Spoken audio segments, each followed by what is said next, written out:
Hare Krishna. Today is generally SrilaPrabhupada's class, but devotees requested me to speak something about SrilaPrabhupada, especially because tomorrow, the 13th of August, marks the 50th anniversary of the departure of Srila Prabhupada from the shores of India on his Jaladuta boat. That's tomorrow morning. So today we are going to remember that most momentous occasion that has changed the course of the world. Even if you think it hasn't changed the course of the world, but just changed the course of a few people, just wait for a few years more. And you'll see the impact this movement will have on the world in the years to come. That was 13th August 1965 when Srila Prabhupada boarded the Jaladuta ship from Calcutta, now called Kolkata.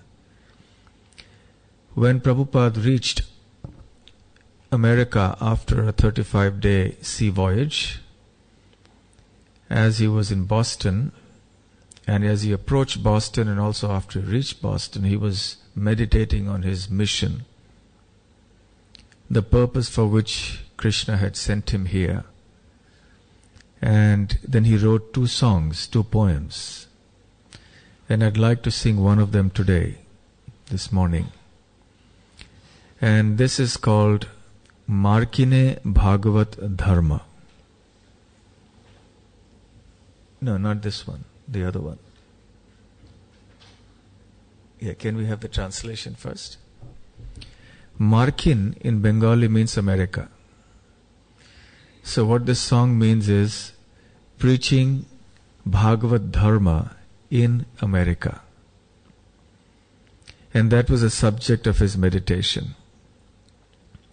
So I'll read the translation of this song first, then we'll sing it, and then we'll share a few thoughts about or describe a few things about the few days prior to his actual departure from Kolkata. Quote, "My dear Lord Krishna, you are so kind upon this useless soul, but I do not know why you have brought me here. Now you can do whatever you like with me. But I guess you have some business here. Otherwise, why would you bring me to this terrible place? Most of the population here is covered by the material modes of ignorance and passion. Absorbed in material life, they think themselves very happy and satisfied, and therefore they have no taste for the transcendental message of Vasudeva. I do not know how they will be able to understand it. But I know your causeless mercy can make everything possible because you are the most expert mystic. How will they understand the mellows of devotional service? O Lord, I am simply praying for your mercy so that I will be able to convince them about your message. All living entities have become under the control of the illusory energy by your will. And therefore, if you like, by your will they can also be released from the clutches of illusion. I wish that you may deliver them. Therefore, if you so desire their deliverance, then only will they be able to understand your message. The words of Srimad Bhagavatam are your incarnation, and if a sober person repeatedly receives it with submissive oral reception, then he will be able to understand your message. And the next few verses are translations of text 17 through 21 of the 2nd chapter of the 1st canto of the Srimad Bhagavatam. Sri Krishna, the personality of Godhead, who is the Paramatma, super soul in everyone's heart, and the benefactor of the truthful devotee, cleanses desire for material enjoyment from the heart of the devotee who has developed the urge to hear his messages, which are in themselves virtuous when properly heard and chanted.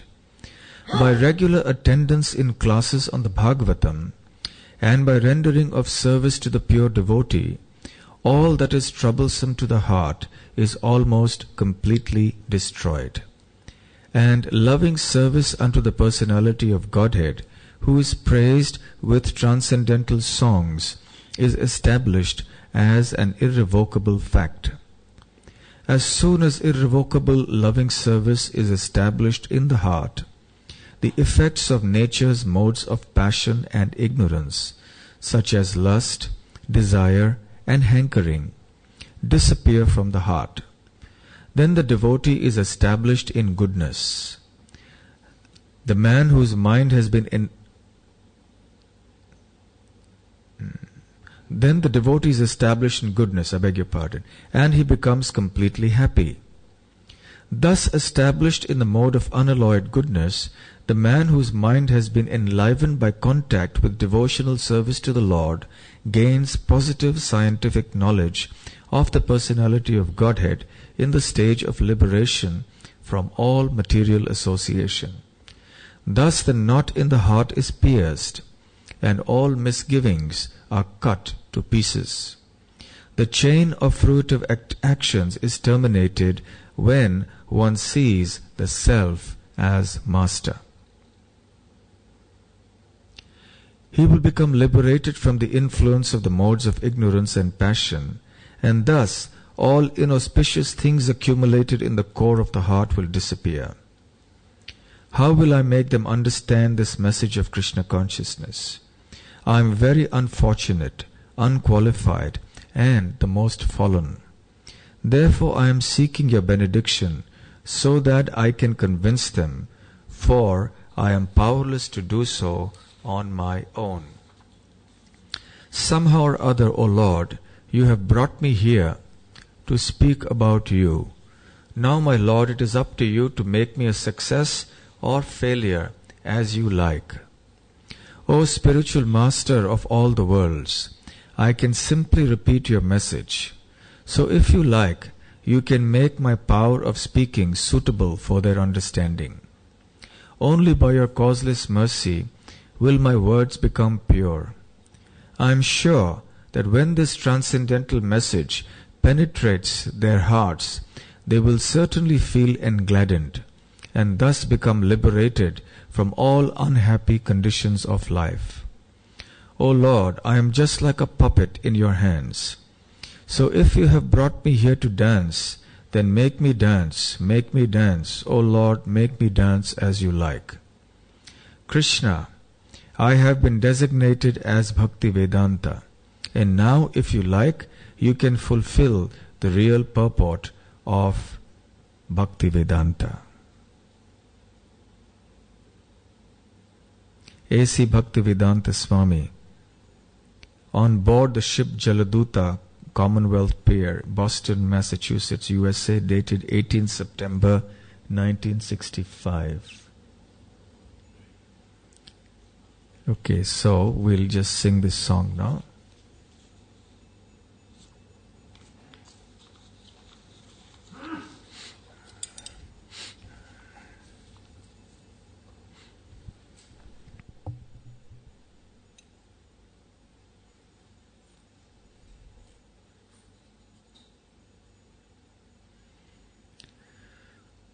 बड़ कृपा कोइले कृष्ण अधमेर प्रति बड़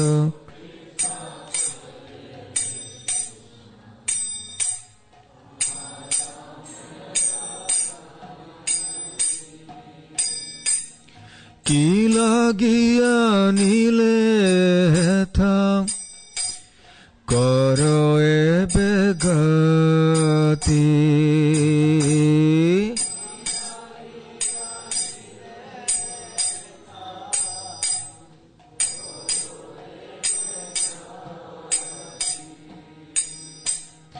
আছে কিছু কার্য তব এই অনুমানে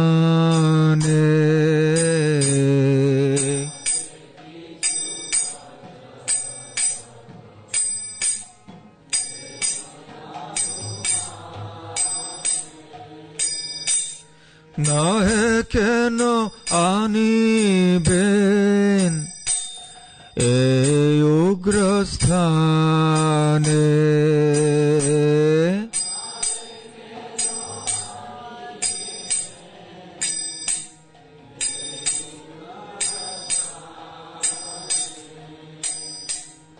রজস্তম গুণে এরা সবাই আছন্ন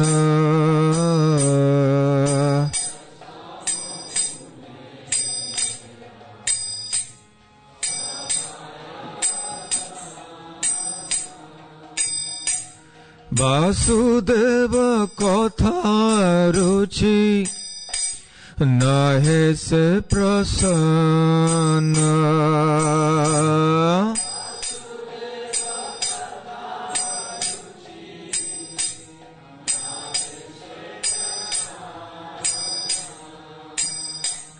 তবে যদি তব কৃপা হয় অহয়তো কি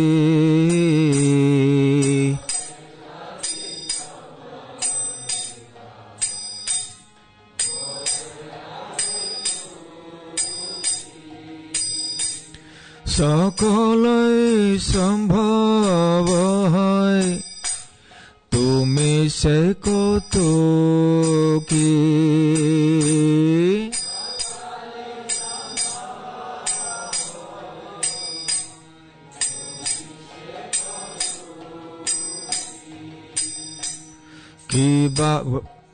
কিভাবে বুঝালে তারা বুঝে সেই রস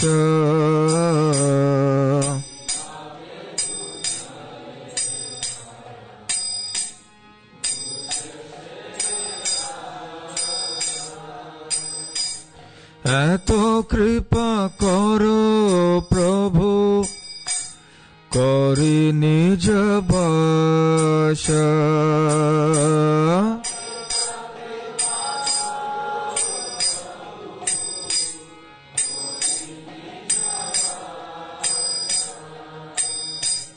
তোমার ইচ্ছায় সব হয় মায়া বশ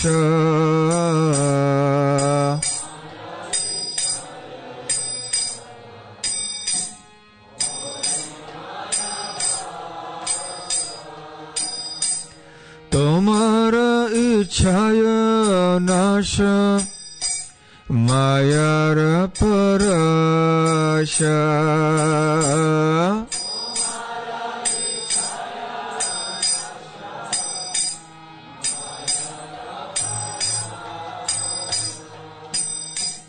তব ইচ্ছা হয় যদি তাদের উদ্ধার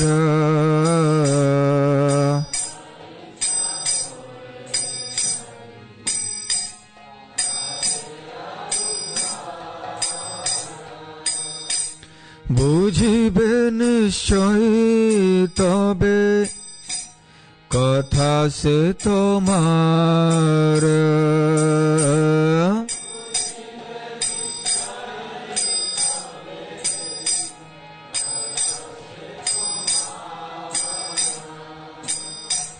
ভাগবতের কথা সে তব অবতার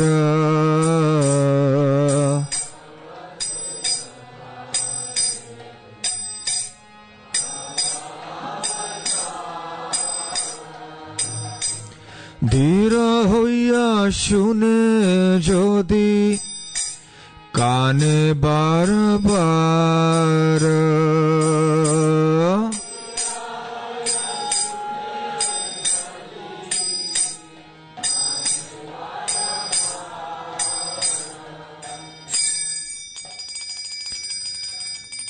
शृण्वतां स्वकथा कृष्णः पुण्यश्रवणकीर्तनः हृद्यन्तस्थो ह्यभद्राणि विधुनोति सुहृत्सताम्।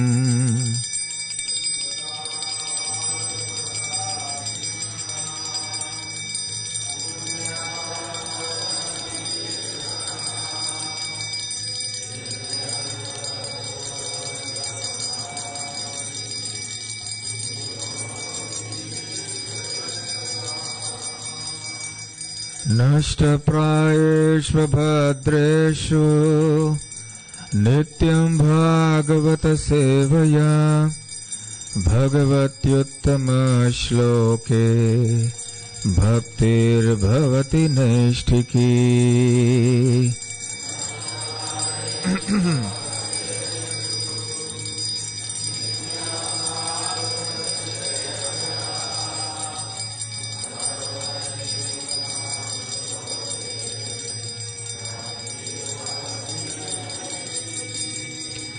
तदा रजस्तमो भावाः कामलोभादयश्च ये चेतयेतैरनाविद्धम् स्थितं सत्त्वे प्रसीदति।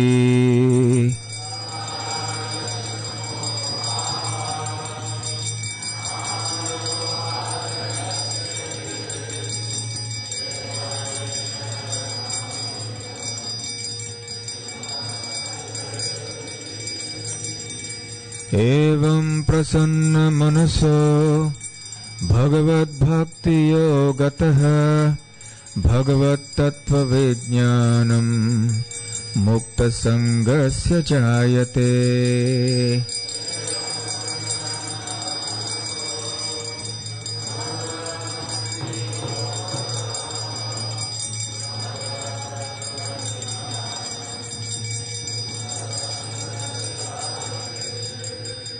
भिद्यते हृदय ग्रन्थिः छिद्यन्ते सर्वसंशयाः क्षीयन्ते चास्य कर्माणि दृष्टैवात्मनीश्वरे।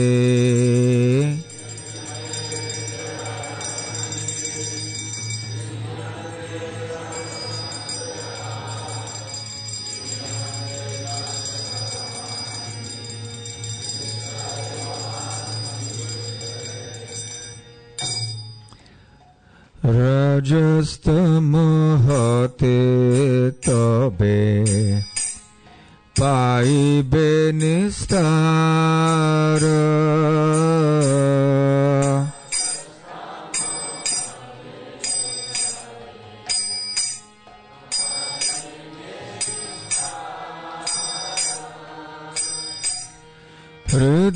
हृदयेरभद्र सते गोची बेताहार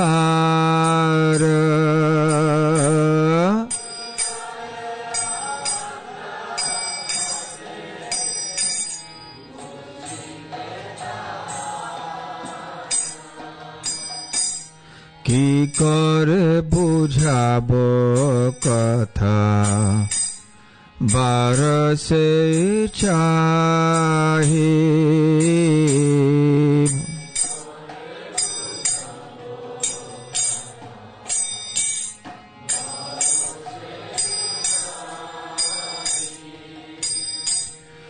क्षुद्र आमी दीनहीन कोनो शक्ति नाही।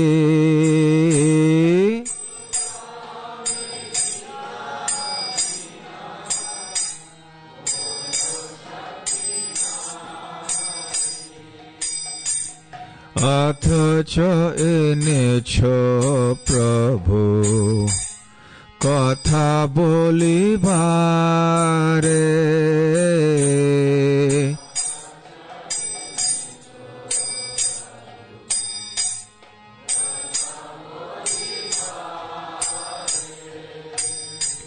যে তোমার ইচ্ছা প্রভু করো এইবার।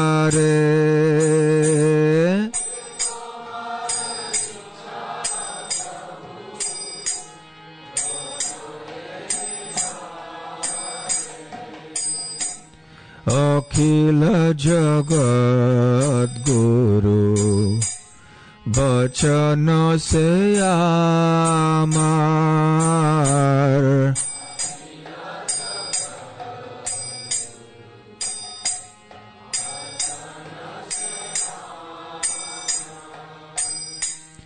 Alankrita koribar ক্ষমতা তোমার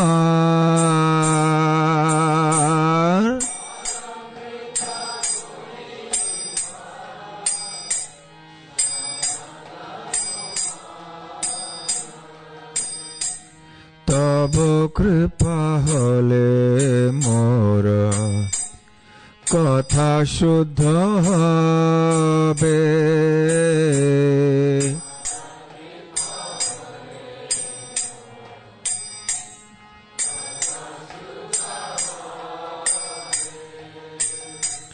শুনিয়া সবার শোক দুঃখ যে ঘুচিবে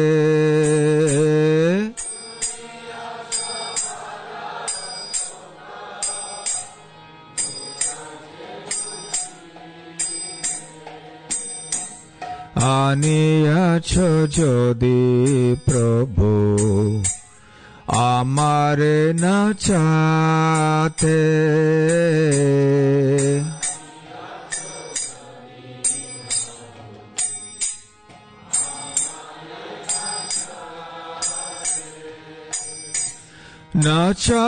না চাও প্রভু না চাও সে মতে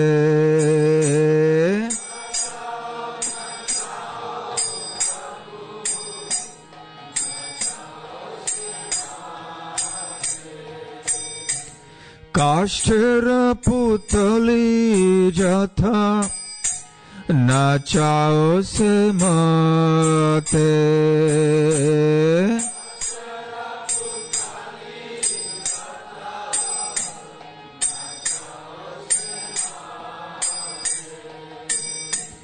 ভক্তি নাই ভেদ নাই নামে খুব উদার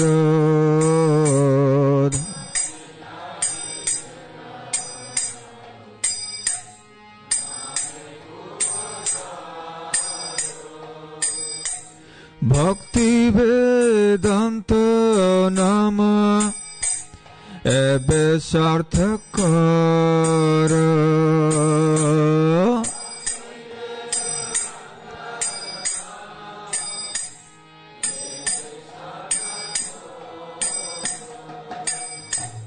হরে Krishna Krishna Krishna Hare Hare Hare Ram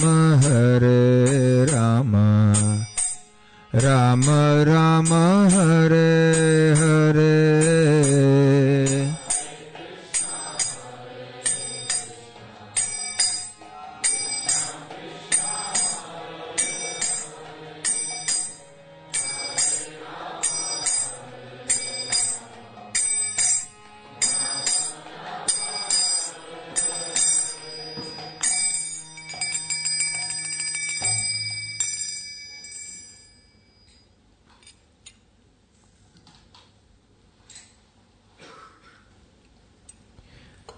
How many of you have read SrilaPrabhupada Lilamrit? Which means the others haven't read. So I'll request everyone to please read this book. Magnificent narration of the history of Srila Prabhupada's coming to America and the early years of our movement in America as well as in other places. And of course, now there are many other books as well written by devotees about their memories with Srila Prabhupada. They're also very nice to read. Today I'd like to narrate a few incidents that have been narrated by Srila Satsvarup Maharaj in the Prabhupada Lilamrit, with specific reference to his departure from Calcutta on the 13th of August 1965. As you're all aware, it took Srila Prabhupada many months to arrange for his departure to America. He had tried for decades to preach in India. And there was, at least from the point of view of having devotees and so on, very little success. People were pious, people came forward, they were favorable, they would help, maybe give a little donation, but he wouldn't get any people who would actually surrender their lives to Krishna and become an important part of the Krishna consciousness movement. So after struggling, even at an advancing age, taking on so many physical austerities, going from Vrindavan to Delhi, and then being there in the printing press and distributing the Back to Godhead magazines in the hot sun with very little money, he endured many difficulties. And he was also translating the Srimad Bhagavatam. He managed to complete the first 3 cantos, three volumes, and he was now preparing for his departure to America. He realized that now there was no future in India as far as his preaching was concerned. There was very little encouragement, as he himself notes in his diaries. And furthermore, more importantly, it had been the instruction of his spiritual master given to him almost 40 years before. In 1922 or something probably, that's the first time he met Srila Bhakti Siddhanta Saraswati Thakur at Ulta Danga Junction. And Srila Bhakti Siddhanta Saraswati had given him a lifetime's mission at the very first meeting. And Prabhupada remembers that he had been a little astonished that someone he met at for the first time, just gave him a life's mission. He reflected on it and he always wanted to do it. He was drawn to this very magnetic personality, Srila Bhakti Siddhanta. And eventually he took initiation from him, surrendered his life to him, but he had practical limitations because he was a householder at that time. Srila Prabhupada was known as Abhay Charan Dey, and he had young children and a wife to support. But nevertheless, he did whatever he could to support the Gaudiya Mutt, which had been started by his spiritual master. And he would assist the renunciant monks in the Mutt who would preach. He would be their assistant. But he also was very well versed in the philosophy and the practices of Krishna consciousness. And a large part of that credit goes to his father, who actually brought him up like that. From childhood, he had been proficient in playing musical instruments like the mridanga, the kartal. He knew how to sing the bhajans and he knew how to sing kirtans. He had seen his father inviting guests and sadhus to their home and then serving them. His father had been a very faithful and staunch devotee of Radharani and Krishna. So Srila Prabhupada had seen all this from his very childhood. Father also encouraged him to conduct festivals like the Rath Yatra, which he did in his own small way. And all through his household life, after having met Srila Bhakti Siddhanta Saraswati Thakur, Srila Prabhupada was always meditating on how he would eventually be able to participate in this mission in a very substantial way. And gradually, by Krishna's arrangement, as Prabhupada himself mentions on some occasions, his business failed. He went to different places like Allahabad, that is Prayag, and eventually he took the Vanaprastha ashram. He accepted that ashram, moved to Vrindavan, and then was full time engaged in his chanting and hearing and reading, and above all his translating and writing. And then he thought he should now go to Bombay. He had previously been to Bombay on many occasions, but now he wanted to go to try to get some sponsorship for his visit to America. He had managed to get hold of one Mr. Agarwal in Mathura, whose son resided in America, one of the early immigrants to America. In the 1960s, there were very few Indians who went to America. Now it seems everywhere there are Indians in America. Mostly they come for economic development. So in any case, somehow or the other, the invitation and the sponsorship letter worked out. Now he had to get a ticket sponsorship. So he went to America and met Mrs. Sumati Morarji, who was the head of the Scindia Steam Navigation Company, a shipping company. And he met her. Of course, that also required a lot of perseverance. Time doesn't permit us today to talk about the whole story of how he eventually managed to get an audience with Mrs. Morarji, and he convinced her, and finally she relented and agreed to give him a free complimentary ticket on a cargo ship of her company to go from India to America. She would try to dissuade him and said, "Swamiji, you are very old. You will not be able to bear the rigors of this sea voyage. And what will you do going to America? It's going to be very difficult for you to live there." But Bhaktivedanta Swami, as he was known at that time, was very determined. He would go to America at any cost.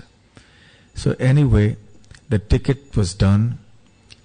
Very kindly, Sumati Morarji also financed many of his personal paraphernalia. She arranged for her officers to buy some warm clothing for him, and so on and so forth. And eventually, 2 weeks before the date of his departure from Calcutta via the Jaladuta ship,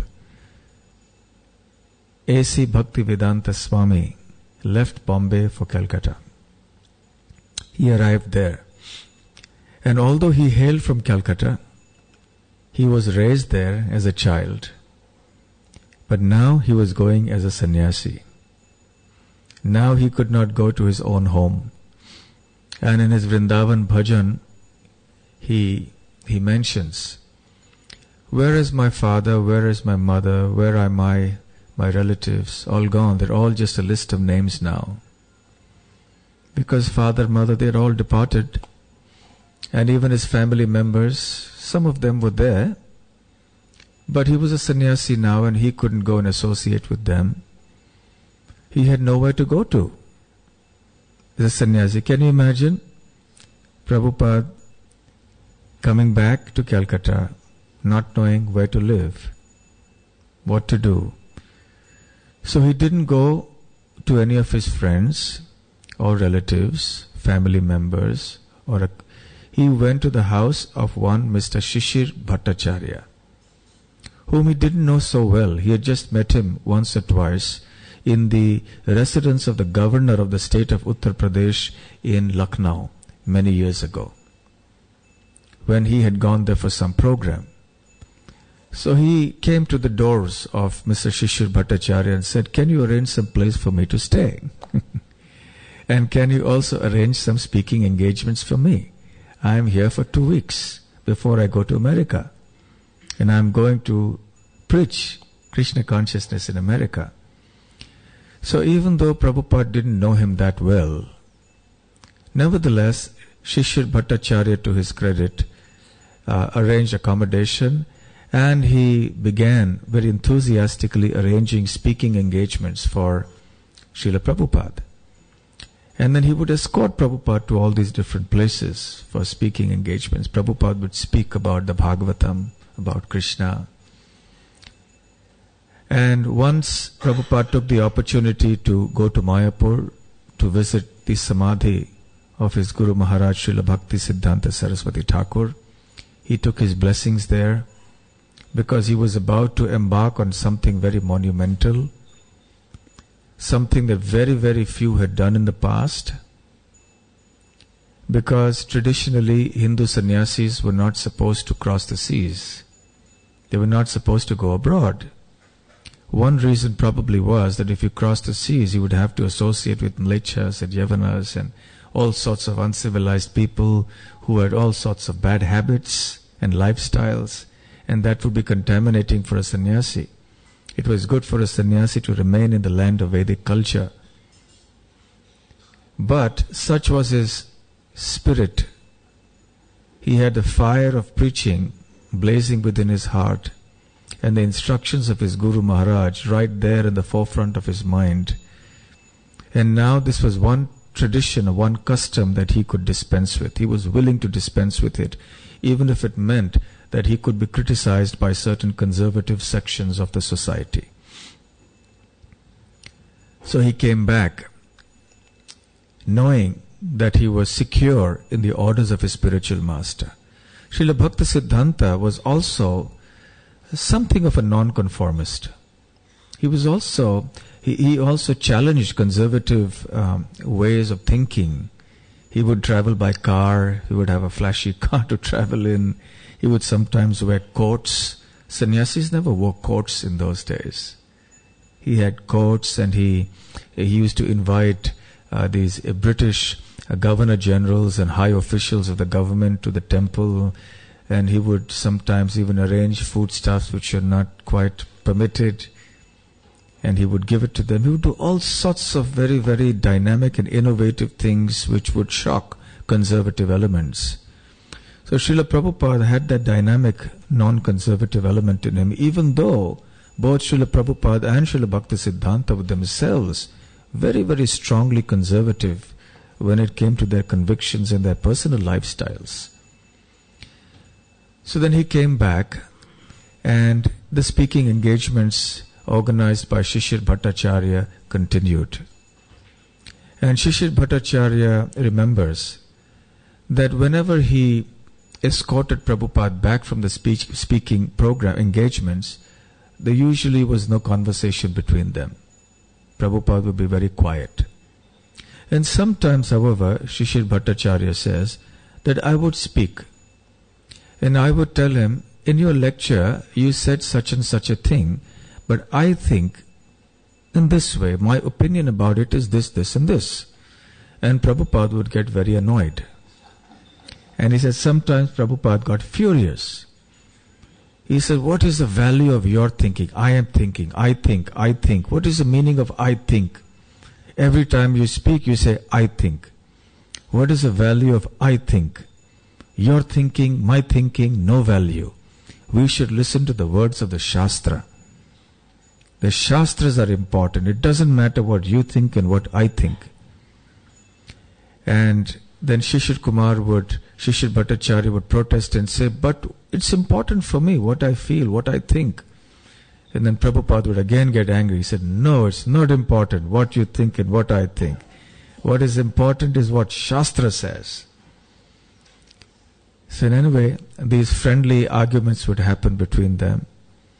And Prabhupada somehow engaged this gentleman in service in the last 2 weeks of his stay here in India.